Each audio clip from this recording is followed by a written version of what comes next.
스포츠 브랜드의 양대 산맥인 나이키와 아디다스. 현재는 나이키가 선두주자로 꼽히지만 예전에는 나이키가 아디다스를 이기기 위해 많은 노력을 했다는 사실 알고 계셨나요?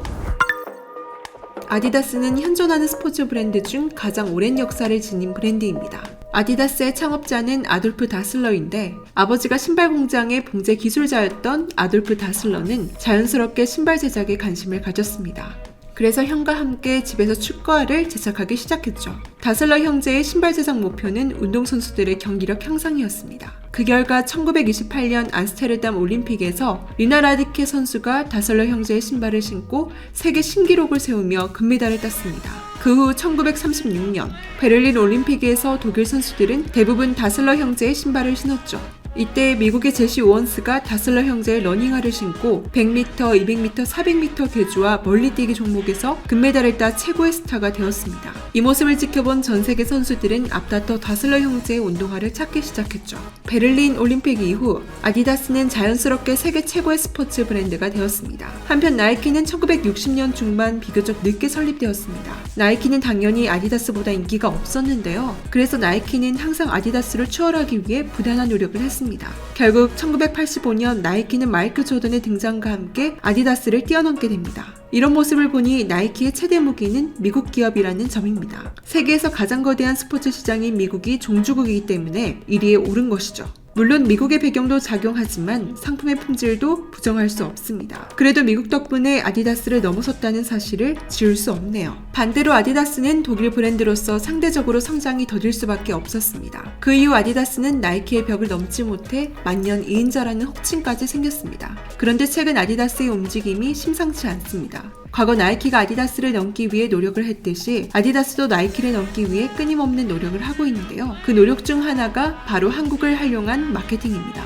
세계적으로 한국 시장은 까다롭기로 유명해 한국 시장을 잡으면 세계 시장에서도 성공한다는 말이 있습니다. 그래서 아디다스는 한국에서 성공한다면 다시 나이키를 넘볼 수 있다는 믿음으로 한국 시장에 공을 들이기 시작합니다. 아디다스가 가장 먼저 한 것은 손흥민 선수와 계약한 것입니다.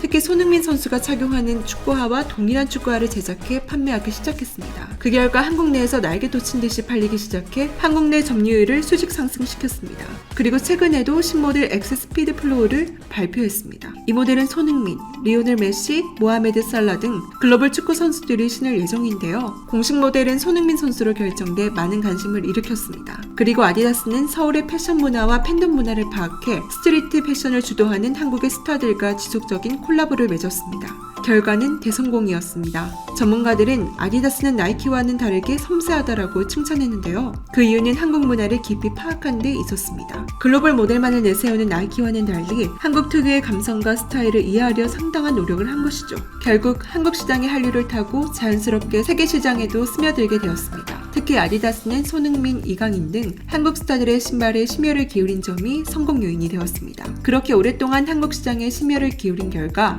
아디다스는 유럽을 제외한 국가에서는 처음으로 나이키와 맞먹는 매출을 달성하게 되었습니다. 반면 나이키는 오랜 기간 대한민국 축구 국가대표인 유니폼 스폰서를 맡아왔는데요. 판매량이 적다는 이유로 유니폼에 신소재를 적용하지 않는 등 차별적인 행보를 보여 팬들에게 실망을 안겼습니다. 한편 아디다스는 보답이라도 하듯 한국 팬들을 위해 서울 에디션을 출시하기까지 합니다. 운동화에 서울이라는 문구와 태극마크를 담은 제품이었습니다. 그런데 당연히 한국 팬들만 관심을 가질 것이라 생각했던 중 놀라운 일이 벌어졌습니다.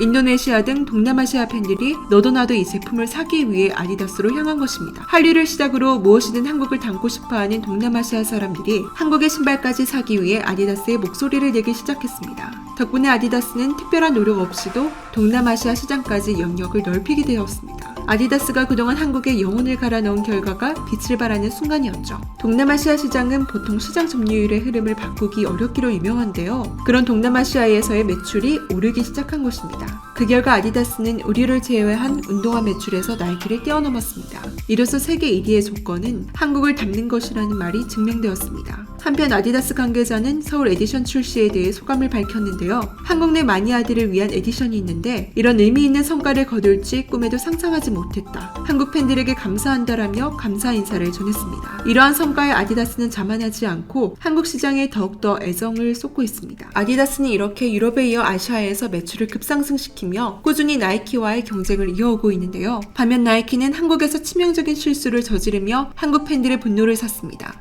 나이키의 첫 번째 실수는 친선 축구 경기 한일전에서 대한민국 유니폼에 태극기와 일장기를 동시에 새겨 넣은 것입니다. 아무리 친선 경기였지만 우리나라와 일본이 그 정도 사이가 아니기도 하고 일본 유니폼에는 태극기가 없어 국민들의 분노를 샀습니다. 결국 이 문제를 두고 청와대 국민청원까지 등장했죠. 이후 나이키의 실수가 잊힐 때쯤 나이키는 돌연 친중 기업임을 선언하고 나섰습니다. 일본만큼이나 한국인들이 싫어하는 나라가 중국인데 친중 기업이라고 선언하니 큰 파장이 일어난 것입니다. 나이키의 이러한 결정은 중국 신장 위구르 사태 이후 중국 내 불매운동 때문입니다. 원래 나이키의 중화권 매출은 무려 51%였습니다. 하지만 지난 2020년 4분기에는 17%로 불매운동의 직격탄을 맞았습니다. 매출의 대부분을 차지하는 중화권 매출의 폭락에 나이키가 위협을 느낀 것입니다. 존 도나우 나이키 CEO는 이번 결산 보고서 설명회를 통해 나이키는 중국을 위한 중국 브랜드라는 다소 강한 표현을 사용해 중국 달래기에 나섰습니다. 이러한 모습은 나이키에게 중국 시장이 얼마나 절실한가를 보여주는 단면이기도 합니다. 특히 나이키가 이렇게까지 공격적인 행보를 보인 데는 이유가 있습니다.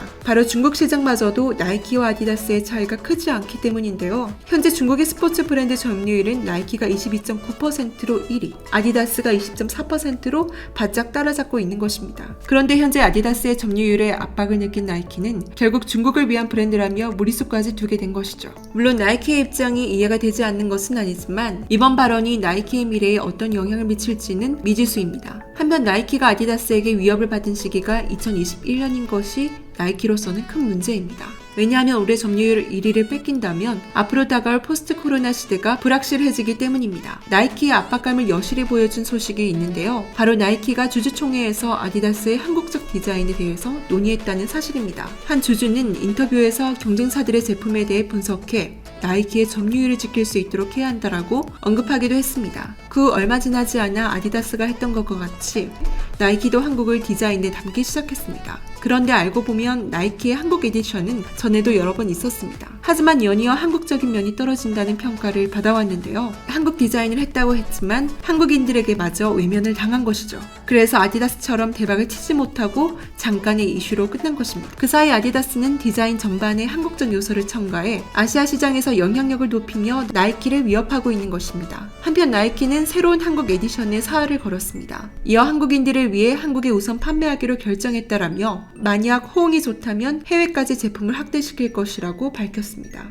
나이키가 이렇게 소극적인 것은 앞선 한국 에디션이 번번이 아디다스에 패했기 때문입니다. 이렇게 글로벌 스포츠 브랜드의 양대 산맥인 나이키와 아디다스가 한국 시장에 공을 들이는 모습은 한국 시장이 얼마나 중요한지 보여주고 있습니다. 세계 시장에서 대한민국의 힘이 얼마나 강해졌는지 다시 한번 느끼게 되었습니다. 혹시 광고 하나 해도 될까요? 내일 상승할 종목이 궁금하시다면 오른쪽 버튼을 꼭 클릭해주세요. 시청해주셔서 감사드리며 내일 다시 찾아오겠습니다.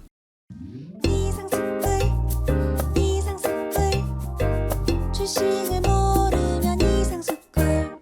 주식 모르니? 이상스쿨.